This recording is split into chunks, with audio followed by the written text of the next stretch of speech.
So risks relating to wholesale operations. The failure to maintain our license agreements could cause us to lose significant revenues and have a material adverse effect on our results and our operations. So basically, they need those licenses.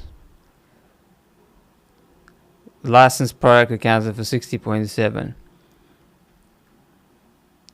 Okay, so they're dependent on success is dependent on the licenses.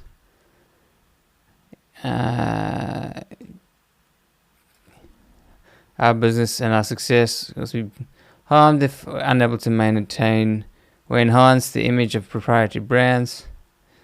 Anyway, read it. I mean, this is kind of important. This is where you go to get an understanding of the company's business. But long story short, they got these pretty strong licenses. So, that's from my perspective, their enduring competitive advantage is strong brands.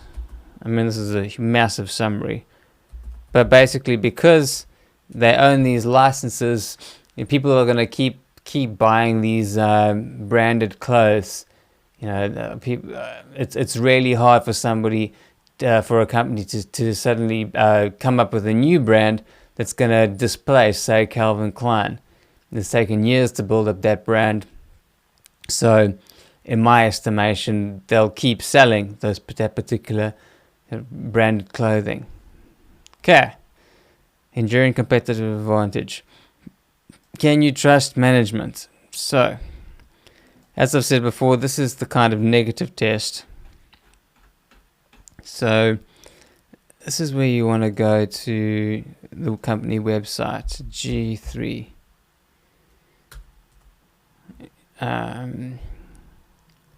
Apparel group. It's all these investors is where you want to go. And we want to see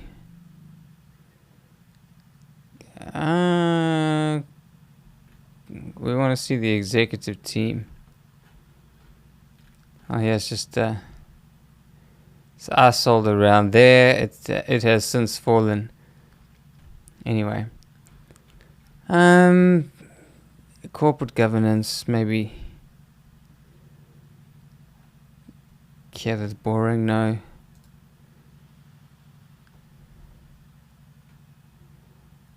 Press release. Oh, let's just type in.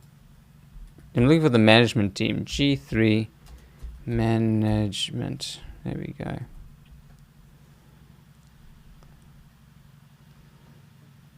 Leadership and officer bios. Let's go to that. Our leadership team is comprised of seasoned professionals, average executive tenure of 15 years. That's a long time, with many having been there for over 30 years. That continuity is one of the keys to our success. That's a good sign that they haven't had turnover at the executive level. So he's chairman, president, produces since formation of the company in 1974. So he's been there a while. Served as president. So let's just give you an idea. Jeffrey Goldfarb. So the guy's son, I guess. Let's just Google the guy. Let's just see if anything dodgy comes up. Bloomberg. Okay, there's a profile on Bloomberg. Biography. Let's click on news. Unchanging. So the whole point of this is, nothing dodgy seems to have come up. Anyway. We can get back to that. I mean, you can do this in detail, and it'd be incredibly boring if I really go through this in detail and do as I do this due diligence. But the idea is, yes, the idea is you're looking if something dodgy comes up. So it looks like nothing dodgy has come up. So fantastic. Let's move on. Next, so we want to look at the income statement. So let's go back to their 10K. Here we go. So let's Control F, income. There we go, income statements. So now what we want, let's just make this a little bit bigger. We want to look at the margins. Okay, so now just to do this, so per the checklist, we're looking at the margins. I'm going to use the sniping tool. So sniping, there we go, sniping tool, just type snip and comes up. Okay, so I want a new, so you click on new, and then we want to just do this. You'll see now why. As we just look at the INE. Cool, because I want to scribble on this. Come on. So let's just check this. Okay, when we're looking at the margins, we're looking at the net sales and then gross profits, and then we're looking at net income. So get out the calculator. So I'm got the calculator here. So we're looking at 2.3 million, or that's billion, sorry.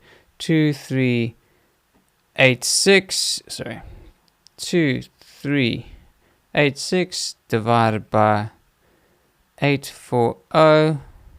Actually, it's the other way around, sorry.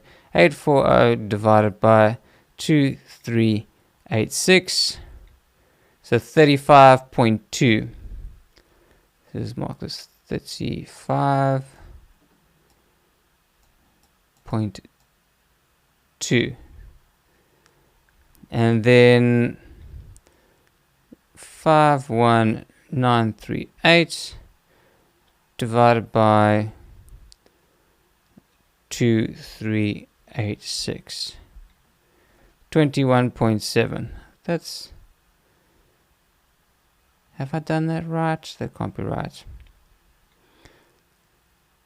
51 divided by 2386. 2386. I'm leaving the last three digits out. Okay, so that's 2.13%. So that's 2.1%. Okay. Okay, so we're calculating these margins, and at the risk of being tedious, I'm going to just calculate the margins for all the other years, just so we can see what's been happening. So 2344, so looking at 2016 now.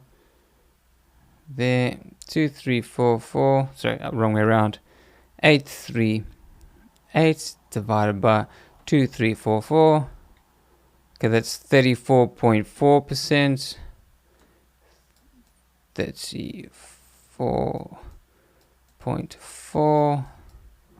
And then we're looking at the net income, which is 114 divided by 2344. 4.86. So 4.86. So 4.9 rounded up. The net income has gone down percentage-wise. So let's look at the previous year, 2015. 757 divided by 2116. 35.7. 35.7. And then 110, sorry.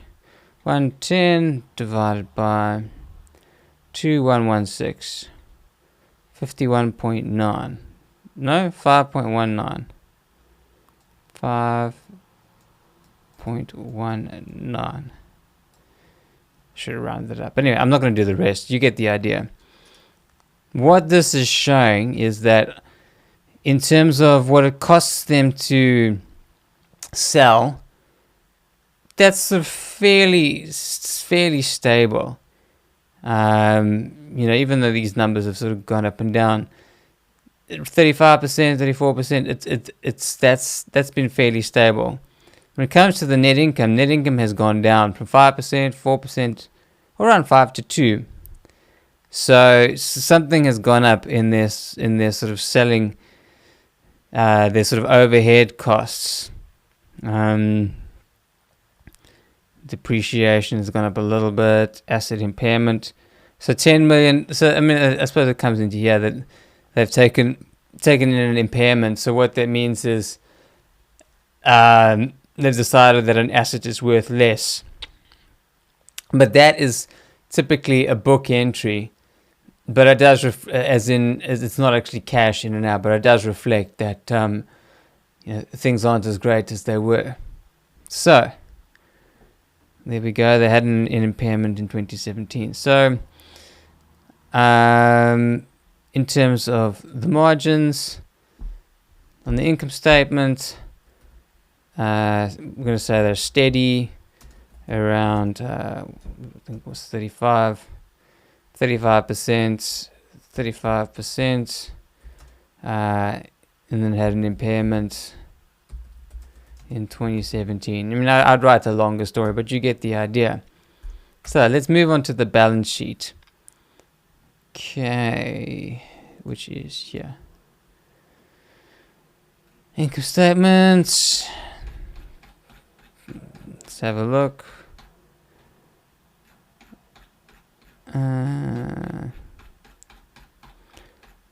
Okay, let's just search Control F, balance sheet. That's a small balance sheet.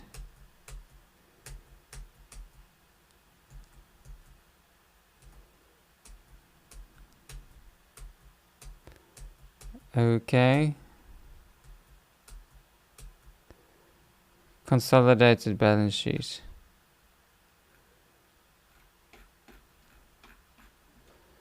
Why am I struggling to find it? Balance sheet.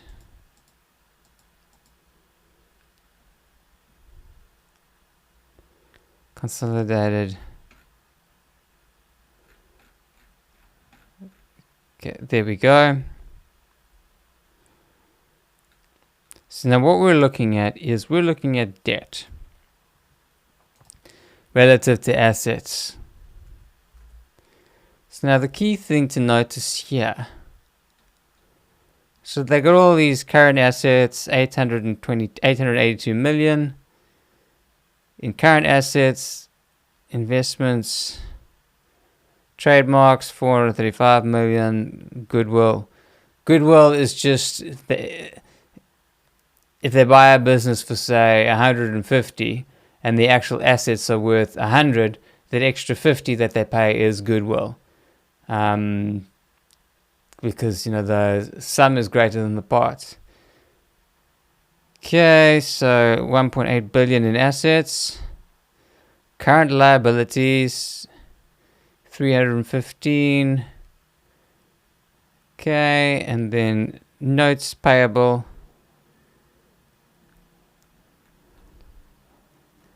So something to notice in 2016. Okay, well so this is 460 million. So that they borrowed some money.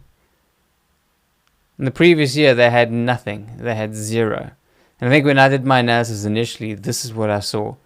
That they had basically zero debt. And if you go down to the equity is basically what's left over when you take the assets minus the debt. They got $1 billion in equity, which basically means they, 600 million in retained earnings. So that's essentially reserves. They got quite a strong balance sheet in that they don't really owe that much money relative to the rest of their balance sheet. So if you just look at this billion, 80 million in cash. They have quite a lot of inventory. So whether they can turn that into cash or not. Current assets. Something else to consider is if you look at So what are their total, oh, come on, where is this cursor? There's the cursor. Their total operating profits, 93 million. So we want to get an idea of how far their 80 million in the bank will go.